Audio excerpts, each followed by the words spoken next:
Hey employee, thanks for coming in. I just need to let you know that we're just gonna have to let you go. Oh my God, is the company shutting down? No, we're just letting you go. Have I missed a redundancy consultation letter? No, we're not making you redundant. No, we just don't really think that you're doing everything we want you to do, and we'd just rather part ways amicably and let you go now. Not doing everything I need to do. What? I've never heard about any of this before. You've never brought up any of this before. I just had a good review meeting like 3 months ago.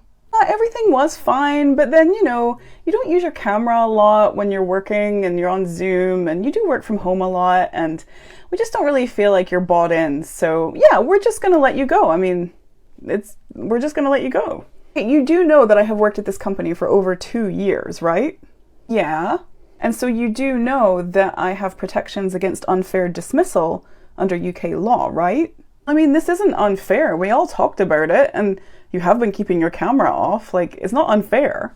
Oh, that's not like some subjective word, unfair. It's a legally defined word. Unfair dismissal happens when someone who has worked over 2 years with an employer is dismissed without having both a fair reason and following a fair process. We do have a fair reason. There are only 5 fair reasons. There's conduct, there's redundancy, which you've already said it's not that. There's capability. Capability, that's it. We just don't think you're really capable of doing what we want you to do. Okay, well, in order to fairly dismiss me for capability, you would have needed to inform me about this, give me opportunities for learning and development, probably followed a performance improvement plan. You can't just have a good reason, you also have to follow a fair process, in this case, typically a performance improvement plan. Come on, that's just a box-ticking exercise. We could go through the whole exercise, but we're still going to dismiss you. Treating the dismissal process as a box-ticking exercise is literally the definition of unfair dismissal. Just because you follow the process, if you don't actually engage and try to help the person improve or go through the process with some kind of good faith, it's still illegal. Ticking the box doesn't make it legal. Okay, it wasn't capability. I misspoke. I really meant that it was conduct. That's one of those, right? Conduct.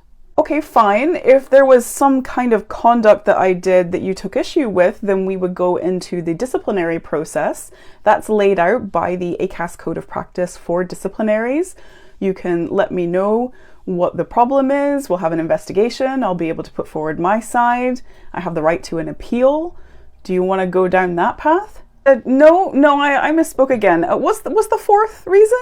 The 4th reason is if, I was a driver and I'd lost my license or something like that, some statutory restriction that kept me from doing the job.